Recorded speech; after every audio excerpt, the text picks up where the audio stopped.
What's happening, YouTube? For my second video, what I wanted to do was to discuss something hip hop related, and I thought, what better to discuss than the 10-year anniversary of Nas versus Jay Z, which is arguably one of the greatest battles in hip hop history. And you know, the main reason I wanted to discuss that battle tonight was because, you know, recently people in the industry have come out and made comments about that battle, and they pretty much all said that Jay Z won that battle.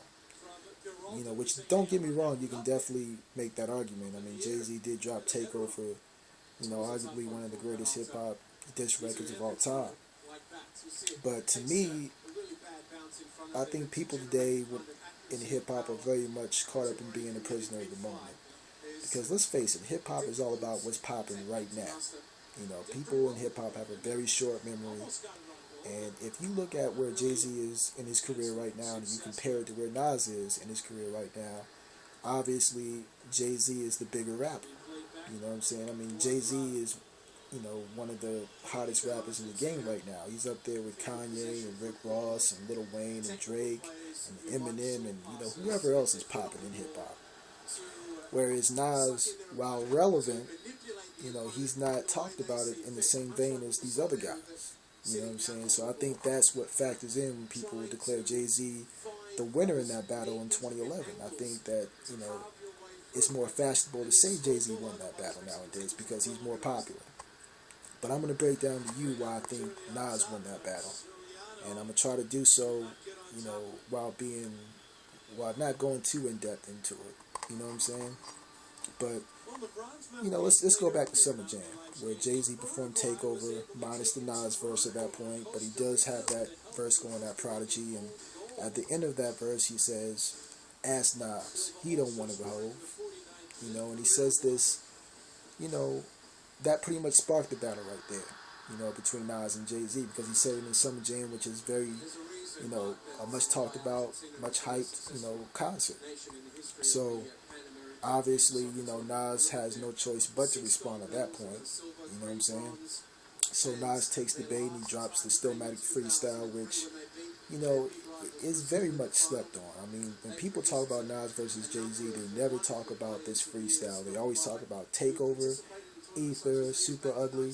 They even talk about Blueprint 2, which is, the title track from Blueprint 2, going at Nas. But they never talk about this beautiful freestyle that Nas dropped over the Eric B. and Rakim paid in full instrumental. So, I mean, if you haven't heard it, I mean, you're about 10 years late, but, you're on YouTube right now, look it up and listen to it. And you can listen to Nas, pretty much go at Jay-Z and Rockefeller. I mean, he doesn't go in, but he gets his point across. I mean, it's pretty much him accepting the challenge and saying to Jay-Z, yeah, I do want it with you. You know what I'm saying? But, he drops this freestyle before Jay-Z puts out the Blueprint album. And, so Jay-Z, he has time to listen to it and dissect it and respond properly to it, and which he does. I mean, he slaps that verse going at Nas on the Takeover, and he puts that song on his album for everybody to hear. And I'm not going to lie to you, when I first heard this song, I mean, I thought that there was no way Nas was coming back from this. There was, I didn't think Nas had it in him. And if you listen to the end of that verse, he says, "You know who, did you know what to you know who? Let's just keep that between me and you." And, to me, that put Nas firmly between a rock and a hard place. Because now it's like, if he does respond, he risks further humiliation. But if he doesn't respond, well, he's a punk, he's a coward. You know what I'm saying? He doesn't want it with Jay-Z. It validates everything that Jay-Z was saying. So, Jay-Z played that beautifully. I mean, he really, put Nas in a no-win situation. And, I don't think anybody really was prepared for what came next. I mean, when Nas dropped Ether, I mean, it wasn't just going at Jay-Z, but to me it was going at, all the naysayers and the critics. I mean, it was a big, him just pretty much smacking everybody in the face and saying, "Look, I'm Nas, I'm the man, I'm here. This dude bit my style, he's trying to be me." You know what I'm saying? And it was, whenever I listened to that record, I mean, I just visualized, Nas, being cornered by Jay-Z and Rockefeller in an empty alleyway. You know what I'm saying? And having to shoot his way out. You know what I'm saying? I mean, that's exactly what it is, you know? And, I mean, the reason why I love that record is because it's Nas at his most reckless. You know what I'm saying? I mean, he just doesn't care about nothing at that point. You know, he's got nothing to lose, and he's going all in. And if you listen to Jay-Z after that, I mean, you can see where before that record, Jay-Z was calm and he was collected. You know, now he's kind of, you know, emotional. You know, he's kind of, you know, emulating what Nas has done with the Ether record, because Super Ugly was supposed to be the knockout verse. You know, it was supposed to be the knockout song that just exposes what he was talking about at the end of Takeover, and you know, it was supposed to be a complete rap for Nas after that.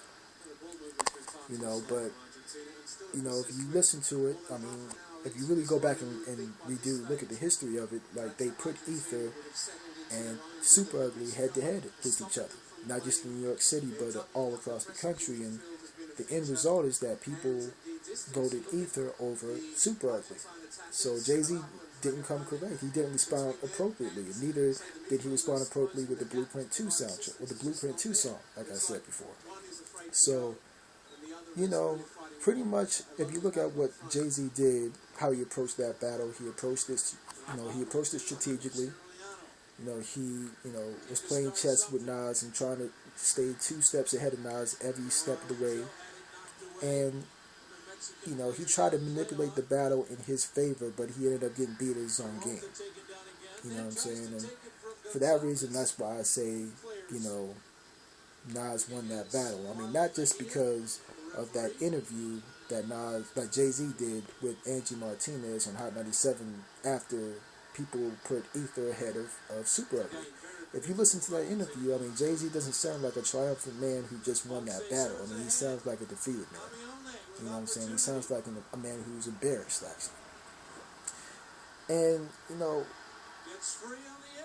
let's not forget that Jay-Z even admitted on the record that he got defeated by Nas. You know what I'm saying? So, look, I mean, everybody has their own opinions, and I obviously respect everybody's opinion, but to me it's clear that Nas won that battle. But, you know, it's 10 years later. We've had time to let it sink in. You know, and we've definitely had time to debate it over the years.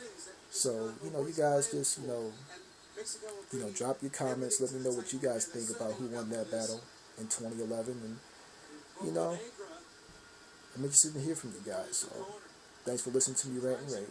Peace.